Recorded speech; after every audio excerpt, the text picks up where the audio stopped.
Hello everyone, welcome to যোদ্ধা ফিজিক্সের ডাব্লিউজেই physics question পেপারের লাস্ট 10টা কোশ্চেনের লাস্ট 10টা অর্থাৎ ক্যাটাগরি 2 এবং ক্যাটাগরি 3 এইগুলো আজকে এই ভিডিওতে আমরা সলভ করব। তো প্রথমে যেটা বলেছে, a piece of granite floats at the interface of mercury at water contained in a beaker as in figure.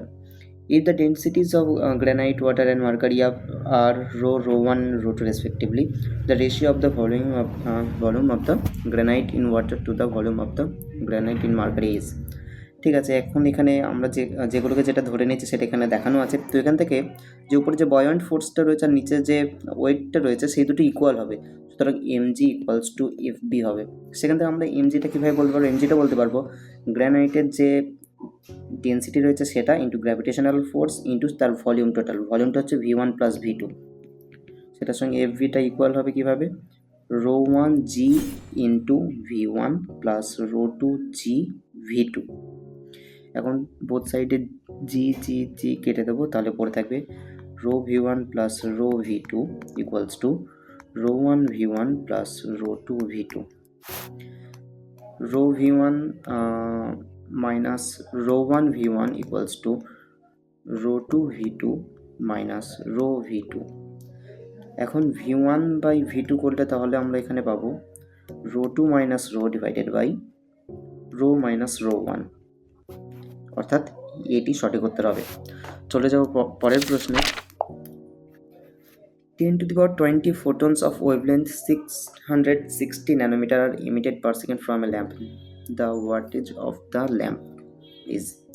ঠিক আছে, আমরা জানি যে পাওয়ার অফ এ ফোটন, একটা ফোটনের যে পাওয়ার হবে সেটা হবে এইচসি বাই ল্যামডা। তাহলে টোটাল যে পাওয়ার সেটা কি হবে? এইচসি বাই ল্যামডা ইন্টু যতগুলো ফোটন রয়েছে সেটা। তাহলে এখানে এইচটা হচ্ছে 6.6 into 10 to the power minus 34, C এর ভ্যালু হচ্ছে 3 into 10 to the power 8, lambda এর ভ্যালু হচ্ছে 660 into 10 to the power minus 9 আর 10 টু দি পাওয়ার 20, যার ভ্যালু আসবে 30 ওয়াট। সুতরাং এই অপশনটি সঠিক উত্তর হবে। চলে যাব পরের প্রশ্নে।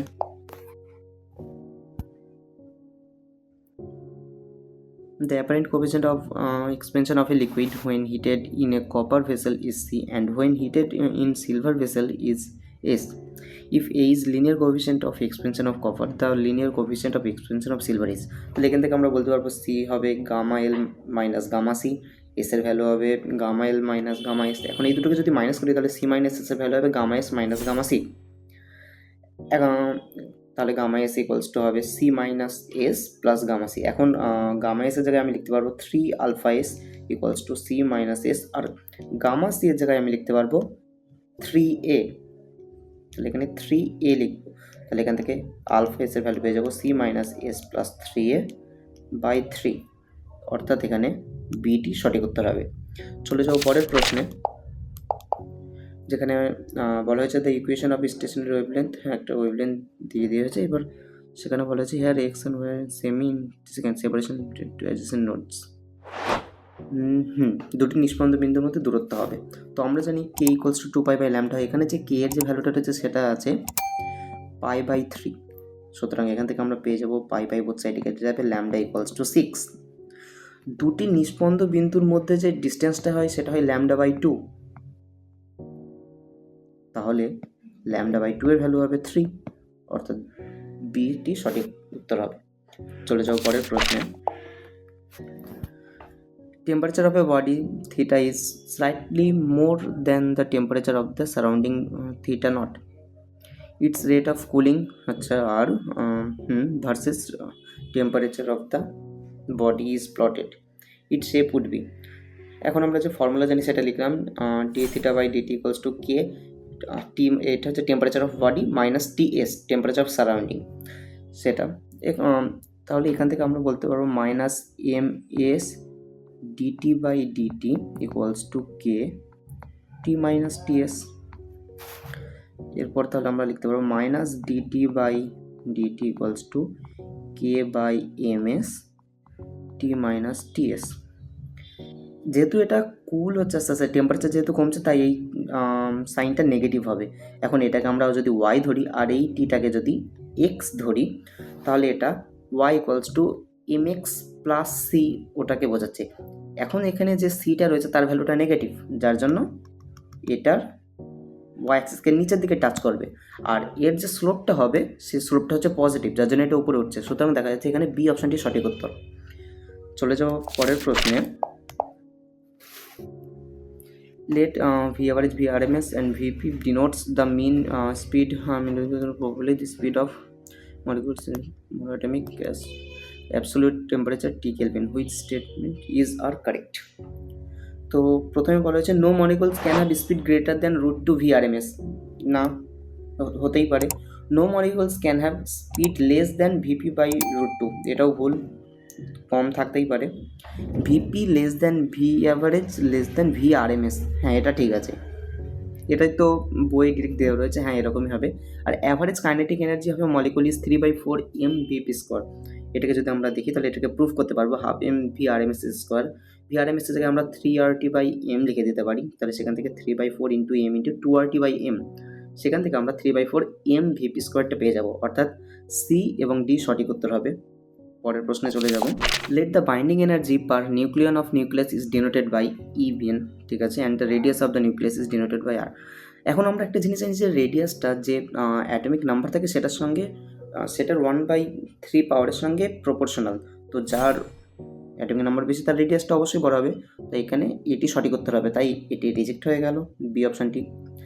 আর 56 অ্যাটমিক নাম্বারের কাছাকাছি এটা মোস্ট স্টেবল হয়, এই এনার্জিটা সব থেকে বেশি হয়, তারপর সেটা আস্তে আস্তে কমতে থাকে, তাই 64 যেহেতু কাছে রয়েছে তাই তার বেশি হবে, আর যার 125 তার কম হবে, অর্থাৎ যার এ তার বেশি হবে, বি এর কম হবে, সুতরাং এই অপশানটি সঠিক হবে, এটি ভুল উত্তর হবে, তাই এখানে এ আর সি সঠিক উত্তর। চলে যাও পরের প্রশ্নে। এ wave disturbance in a medium is described by yx, t equals to 0.02 cos 50 pi t plus pi/2 cos 10 pi x, ঠিক আছে। প্রথমে যেটা বলার কথা যে it's a component wave not standing wave, তাই স্ট্যান্ডিং ওয়েভের যে ভেলোসিটি সেটা আমরা পুরো ঠিকঠাকভাবে বলতে পারবো না, তাই এখানে সি অপশানটি কোনোভাবেই সঠিক হবে না। তারপরে এর যে আমরা ভেলোসিটি বার করি সেটা এই যে 10 pi x কে 2 pi/λ বলে দিই, তাহলে এটাকে যদি 10 pi এর সঙ্গে এটা কসের সঙ্গে যেটা থাকে সেটা 2 pi/λ এর ইকুয়াল হয়, সেই 2 pi/λ = 10 হবে, পাই কেটে গেলে λ = 2/10 = 0.2, তাহলে এর যে ওয়েভলেন্থ 0.2 মিটার, সেই ডি অপশানটি সঠিক উত্তর। এরপর এর নোড আর অ্যান্টিনোড 0.15 আর 3তে আছে নাকি সেটা দেখতে হবে, তাহলে সেটা কীভাবে দেখবো? ইফ cos 10 pi x = 0, যদি এক্সের ভ্যালুর জন্য ওটা 0 হয় তাহলে সেখানে নোড থাকবে। দেখে নেওয়া যাক, আমরা বসিয়ে দেখি। cos 10 pi এক্সের ভ্যালু হচ্ছে 15/100, যার ভ্যালু হচ্ছে 0, সুতরাং ওখানে নোড থাকবে, এই অপশানটি সঠিক উত্তর। এরপরে অ্যান অ্যান্টিনোড অকার্স অ্যাট x = 0.3, সেটাও দেখব যে তার ভ্যালু যদি 1 আসে তবে হ্যাঁ সেখানে অ্যান্টিনোড থাকবে।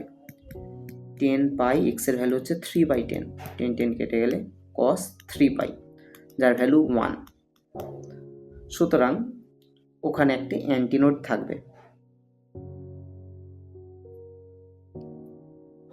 চলে যাবো পরের প্রশ্নে। 1 বা -1 কিছু একটা হবে, আসলে এর ভ্যালুটা ম্যাক্সিমাম, যার জন্য ওখানে একটা অ্যান্টিনোড হবে। পরের প্রশ্নে চলে যাব। If the dimensions of length are expressed as g⁴x, c⁴y, h⁴z, আচ্ছা ঠিক আছে, তাহলে এখান থেকে যে লেন্থের ডাইমেনশনটা নিয়ে আসতে হবে। তো প্রথমে আমরা জি, সি এবং এইচের ডাইমেনশনটা বার করে নিয়েছি আলাদাভাবে, তারপর লেন্থের সঙ্গে সেটাকে ইকুয়াল করলে আমরা তারপর পেয়ে যাব m⁻⁻x, m⁻⁻x না, হ্যাঁ পুরোটাকেই, এবার -x প্লাস ওয়াই,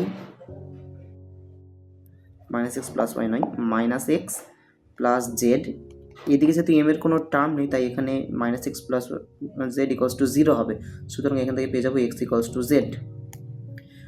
পরে যদি এল এর পাওয়ারটা দেখি তবে 3x plus Y plus 2z = 1, এটি একটি জিনিস জানা গেল।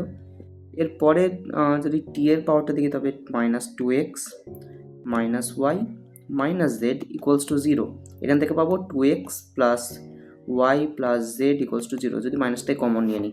এখন যেহেতু আমি x ইকুয়ালস টু জেড পেয়েছি, তাই এখানে জেডের জায়গায় x বসিয়ে দিলে পেয়ে যাবো 3x plus Y equals to 0।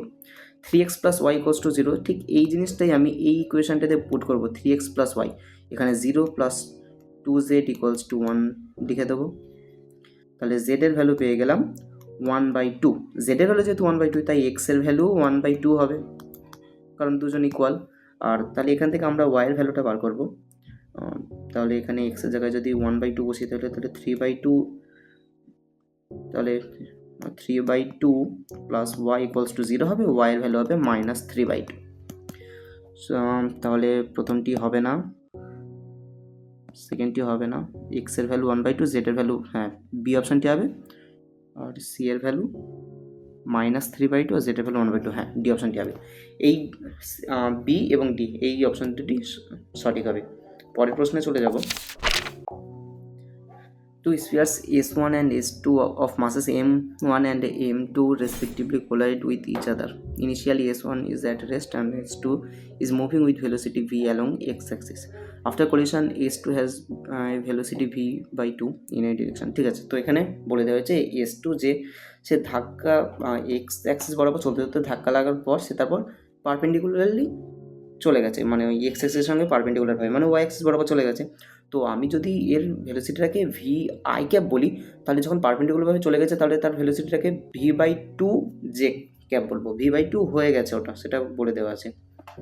তাহলে এখান থেকে যে বাই কনজারভেশন অফ মোমেন্টামের কনজারভেশন থেকে আমরা বলতে পারি, প্রথমে সেটাই m2টা ভি আই ভেলোসিটি নিয়ে চলছিল, ধাক্কা লাগার পরে m2 ইন্টু v2/j প্লাস যে রেস্টে ছিল সে চলতে শুরু করেছে, অর্থাৎ m1 v1 ভেলোসিটি নিয়ে সেটার ডিরেকশনটাও নিজের মতো চলেছে। তারপর so m1 v1 equals to হবে m2 into V I cap minus v/2 into J cap.